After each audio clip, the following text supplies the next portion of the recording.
प्रिय विद्यार्थियों नमस्कार। एजुकेशन स्कूल परिवार में आपका स्वागत है। हम दिल्ली पुलिस कांस्टेबल के प्रीवियस पेपर सोल्व कर रहे थे। 2 दिसंबर 2020 आफ्टरनून शिफ्ट के हमने 8 क्वेश्चन सोल्व कर लिए थे। क्वेश्चन नंबर 9, एक गाय 20.5 मीटर लंबी भुजा वाले एक वर्गाकार घास के मैदान के एक कोने में खूंटे से बंधी है। रस्सी की लंबाई 10.5 मीटर है। घास के मैदान के उस भाग का क्षेत्रफल वर्ग मीटर में कितना होगा जिसमें गायें घास नहीं चर सकती, और पाई का मान 22/7 में लेना है। देखो, कोई वर्ग है, मैदान है घास का वर्गाकार, और उसके कोने में खूंटे से एक गाय बंधी है, और वर्ग की भुजा क्या बता रखी है 20.5 मीटर। ठीक है भाई, वर्ग की चारों भुजाएं बराबर होती हैं। अब देखो यहां पे गाय बंधी है और रस्सी की लंबाई क्या है 10.5 मीटर। 10.5 मीटर। तो गाय कौन से भाग में घास चर सकती है? जहां तक ये रस्सी घूमेगी, देखो इस साइड घूमेगी तो ये यहां तक, ऐसे तो घूमेगी रस्सी, ऐसे घूमेगी। ठीक है, यानी वर्त के आकार की एक शेप बनाएगी जहां गाय घास चरेगी, लेकिन घास तो इसी भाग में है। ठीक है, और वर्ग का प्रत्येक कोण कितना होता है 90 डिग्री का, तो ये कोण भी क्या है 90 डिग्री का। तो गाय इस भाग में घास चर सकती है, और वर्ग के उस भाग का क्षेत्रफल बताना जिसमें गाय घास नहीं चर सकती, यानी ये बच गया जो भाग ये। तो क्या करेंगे, वर्ग के क्षेत्रफल में से जितने भाग में गाय घास चर सकती है वो घटा देंगे।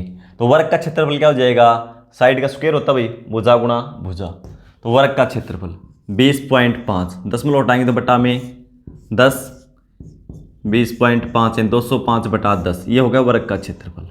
इसमें से हम उस भाग का क्षेत्रफल घटा देंगे जिसमें गाय घास चर सकती है, क्या हो जाएगा ये वर्त बनेगा, और इतने भाग में चर सकती थी क्या हो जाएगा वर्तखंड। तो इसका क्षेत्रफल निकालें क्या हो जाएगा पाई आर स्क्वायर। आर का मान क्या है 10.5, यानी 105/10 लिख लो, पाई आर स्क्वायर। थीटा बटा 360, थीटा का मान कितना ये 90 डिग्री, 90, और कुल कितना हो जाएगा ये 360 डिग्री का। इसको सोल्व कर दो, हमारा आंसर आ जाएगा। ठीक है, 5 से कैंसिल करेंगे 41, 5 से 2, 41/2। अब कैंसिल देखो किससे होगा ये 0 से 0, 9 से 4, 1/4, 5 से 21/2, 5 से 21/2, 7 से 3। अब इसकी 2 से फिर कैंसिल हो जाएगा 11।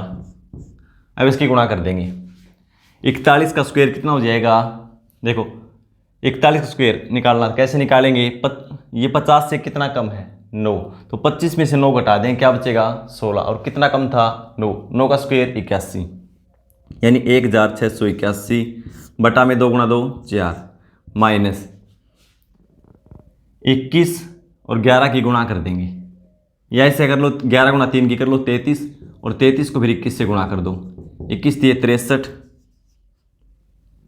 6 63 और 6 69, और बटा में कितना है 4 गुणा 2 8। अब इसको हल करना पड़ेगा भाई, एलसीएम लेंगे तो 8, 4 से 2 बार में 2 से गुणा करेंगे 2, 2 8 16, 6 1 12 और 1 13, 1 2 और 1 3, माइनस 693। इसमें से घटा दो 9, 6, 12 में से घटाएंगे 6 2, 8 से इसको भाग दे दो। ठीक है, कैलकुलेशन थोड़ी ज़्यादा है। 8 तिये 24 2, 8 तिये 24 2, फिर 8 तिये 24, बचेगा अब की बार 5, 8 6 48, बचेगा 2, 8 दूनी 16, बचेगा 4, 8 5 40। मीटर में था तो ये भी वर्ग मीटर, यानी 333.625 वर्ग मीटर क्षेत्रफल हो जाएगा जिसमें गाय घास नहीं चर सकती। Option A. क्वेश्चन नंबर 10, एक 3 मीटर 50 सेंटीमीटर लंबी और 4 मीटर ऊंची दीवार पर समान आकार की वर्गाकार टाइल्स को लगाया जाना है। पूरी दीवार को ढकने के लिए संभावित रूप से अधिकतम आकार की कितनी टाइल्स की आवश्यकता होगी। भाई टाइल्स का आकार क्या लेना है, अधिकतम, और कैसी होनी चाहिए टाइल, वर्गाकार यानी स्क्वायर टाइप की। तो क्या करेंगे, जो लंबाई और क्या दे रखे इसमें ऊंचाई, इसका क्षेप निकाल देंगे। तो क्या 3 मीटर 50 सेंटीमीटर, 3 मीटर 50 सेंटीमीटर, और दूसरा क्या है 4 मीटर। तो सबसे पहले यूनिट सेम करेंगे, या तो मीटर में बदलो या सेंटीमीटर में। तो सेंटीमीटर में बदल लेंगे, 1 मीटर में 100 सेंटीमीटर, और 3 मीटर में 3 गुणा 100 300 प्लस 50 350 सेंटीमीटर, और ये हो जाएगा 4 को 100 से गुणा करेंगे 400 सेंटीमीटर। ठीक है, अब इसका क्षेप निकालेंगे। तो क्षेप क्या होता है, या तो इनका अंतर होगा या अंतर का कोई फैक्टर होगा। ठीक है, तो अंतर देखो कितना इसका 50। अब ये देखो 50 से दोनों विभाजित होती हैं पूरी पूरी, इसको 50 से भाग करेंगे 7 बार में, इससे करेंगे 8 बार में, यानी पूरी पूरी भाग होती है। इसका मतलब क्या है, HCF 50 आ जाएगा हमारा। या भाग विधि से निकालना बता रखा, निकाल लो भाई। ठीक है, 50 HCF। क्या पूछा है, पूरी दीवार को ढकने के लिए संभावित रूप से अधिकतम आकार की कितनी टाइल्स की आवश्यकता होगी। अधिकतम आकार क्या हो जाएगा, टाइल्स कैसी है, वर्गाकार, तो साइड कितनी होगी, भुजा उसकी 50 सेंटीमीटर। ठीक है, तो हम क्या करेंगे, दीवार के क्षेत्रफल को, दीवार का क्षेत्रफल क्या हो जाएगा, लंबाई गुणा चौड़ाई या लंबाई गुणा ऊंचाई, जो भी दे रखा है इसका। तो 350 गुणा में 400, एक टाइल के क्षेत्रफल से भाग दे देंगे। टाइल का क्षेत्रफल क्या हो जाएगा, 50 गुणा 50, क्योंकि वर्गाकार टाइल है ये। ठीक है, 2 0 से 2 0 कैंसिल कर दो, या ऐसे कर लो 50 से 8 बार में और 50 से 7 बार में, 7 गुणा 8 56 टाइल्स की आवश्यकता होगी हमें। ठीक है, ऑप्शन ए। क्वेश्चन नंबर 11, एक व्यक्ति ने एक निश्चित दूरी किसी चाल से तय की। यदि वह चाल में 6 किलोमीटर प्रति घंटा की तेजी लाता तो उसे 30 मिनट कम समय लगता। यदि वह चाल को 4 किलोमीटर प्रति घंटा धीमा करता तो उसे 30 मिनट अधिक समय लगता। उसकी वास्तविक चाल किलोमीटर प्रति घंटा में क्या है। बहुत अच्छा क्वेश्चन है भाई, पहले भी रिपीट हो चुका है 2-3 शिफ्ट में ये, तो अच्छे समझो इसको। शॉर्ट ट्रिक देखेंगे इसकी। चाल में कमी और वृद्धि दे रखी है, हो सकता है दोनों वृद्धि भी हो सकता है दोनों कमी भी हो, इस तरीके से हो जाएंगे दोनों। देखो चाल में पहले क्या बताया, 6 किलोमीटर प्रति घंटा तेजी लाता, तो समय क्या लगता, 30 मिनट कम समय लगता। 30 मिनट को घंटे में बदलेंगे 30/60, यानी 1/2 घंटे कम लगता। जो भी निर्धारित लगता समय उससे कम लगता, माइनस कर लो। ठीक है, फिर चाल में बोलता है कि कमी लाते हैं कितनी, जो वास्तविक चाल थी उसे हम चाल कम कर देते 4 किलोमीटर प्रति घंटा, तो समय ज़्यादा लगेगा। और कितना ज़्यादा लगता, 30 मिनट। हो सकता है समय अलग अलग भी हो, जरूरी नहीं सेम हो। 30 मिनट का मतलब 30/60 यानी 1/2 घंटा ज़्यादा लगता। ठीक है, इसमें दे रखा हमने लिख लिया। इसके बाद हमें क्या करना है, देखो क्रॉस गुणा करेंगे इसकी, साइन को भूल जाएंगे, सबको प्लस में ही मानना है। ठीक है, 4 गुणा 1/2 करेंगे तो 2, और 6 गुणा 1/2 करेंगे तो 3। ठीक है, अब फॉर्मूला क्या है वास्तविक चाल निकालने का, वास्तविक चाल, चाल में कमी या वृद्धि का गुणनफल। क्या लिखेंगे, चाल में कमी या वृद्धि का गुणनफल। हो सकता है दोनों कमी हो, दोनों वृद्धि भी हो सकती हैं, या एक में वृद्धि एक में कमी हो सकता है। दोनों का गुणनफल करेंगे, इन 6 गुणा 4 बटा में तिरछी गुणा का अंतर, ये हमने क्रॉस गुणा की थी, इनका अंतर। ये मैंने क्या बताया, साइन है ना, ये प्लस में रहेगा अंतर, ऐसे नहीं कि माइनस में लिखेंगे। ठीक है, प्लस में ही रखेंगे इसको, जो भी मान आएगा। अंतर कितना हो जाएगा, 2 और 3 का अंतर 1।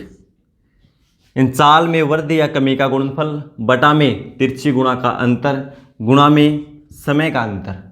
समय का अंतर देखो भाई, एक मान लो निर्धारित समय जो भी लगता था उससे आधा घंटा 30 मिनट कम लगता है, ये 30 मिनट ज़्यादा लगता है।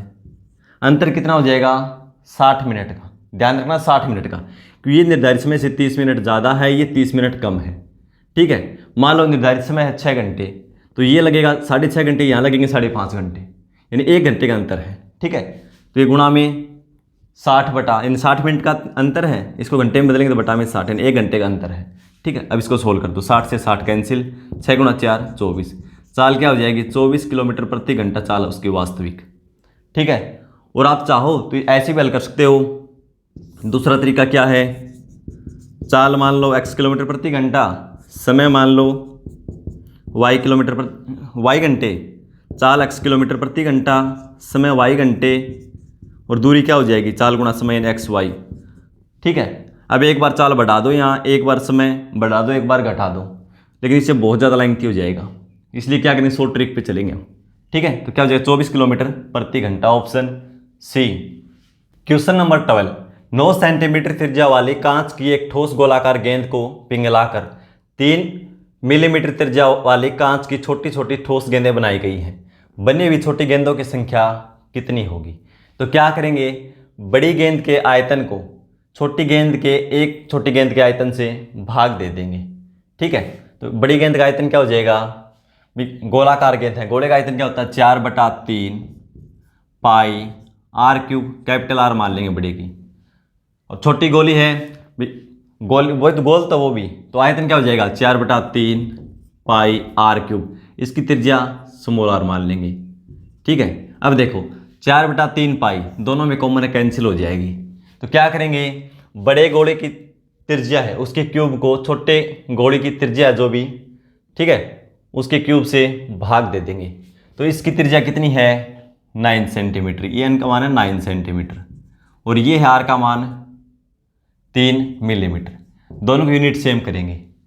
ठीक है, 1 सेंटीमीटर में कितने मिलीमीटर होते हैं 10, तो इसको 10 से गुणा कर दो, 10 गुणा 9 90 मिलीमीटर, ये मिलीमीटर में होगा, ये भी मिलीमीटर में होगा। अब क्या है r³, 90 गुणा में 90 गुणा में 90, और किससे भाग देंगे छोटी गोली की जो भी त्रिज्या उसकी क्यूब से। ठीक है, कैंसिल करेंगे तो 30, ये भी 30 आएगा और ये भी 30। ठीक है, 3 के क्यूब 27 और 3 0 लगा दो, इन 27,000 छोटी गोली बनाई जा सकती हैं। ठीक है भाई, ये तक लिखने की जरूरत नहीं, ये समझाने के लिए था आपको। क्या करेंगे, जो भी बड़ा गोला है उसकी त्रिज्या का क्यूब कर दो। ठीक है, और भाग में छोटी जो गोली बनाई गई है उसकी त्रिज्या की क्यूब कर दो, यूनिट दोनों की सेम कर दो। ठीक है, 27,000 गोली बनाई जा सकती है, ऑप्शन डी। क्वेश्चन नंबर 13, 16,000 रुपये पर 3 वर्ष के लिए 5% वार्षिक की दर से ब्याज की गणना वार्षिक रूप से होने पर चक्रवृद्धि ब्याज और साधारण ब्याज के बीच कितना अंतर होगा? भाई 3 वर्ष का अंतर निकालना है। मूलधन कितना है 16,000 रुपये, मूलधन है 16,000 रुपये, समय 3 वर्ष है और दर 5%। 5% का मतलब भिन्न में बदलेंगे तो 5/100 यानी 1/20। वे ब्याज जो भी है हर वर्ष 1/20 हो जाएगा, जो भी राशि है। 3 वर्ष है तो देखो 1 2 और 3 लाइन लगा लो, इसका 1/20 हो जाएगा ब्याज। ये मूलधन है, इसका 1/20 ब्याज हो जाएगा। 0 से 0 कैंसिल हो जाएगी, 2 से भाग देंगे तो 800। पहले वर्ष 800 साधारण ब्याज, दूसरे वर्ष भी साधारण ब्याज 800 रहेगा, तीसरे वर्ष भी साधारण ब्याज 800 रहेगा, तो साधारण ब्याज हर वर्ष समान रहता है। चक्रवृद्धि ब्याज क्या था, ब्याज के ऊपर ब्याज, इसके ऊपर भी ब्याज लगेगा दूसरे वर्ष में, कितना 1/20, तो कितना हो जाएगा 0 से 0 2 से कैंसिल करेंगे 40। इस पे तीसरे वर्ष में ब्याज लगेगा, कितना हो जाएगा 40, इसके ऊपर ब्याज है भैया। ठीक है, फिर यहाँ का काम होगा कंप्लीट। दूसरे वर्ष के ब्याज भी ऊपर भी तीसरे साल में ब्याज लगेगा, इसका फिर क्या करेंगे 1/20, कितना हो जाएगा 40।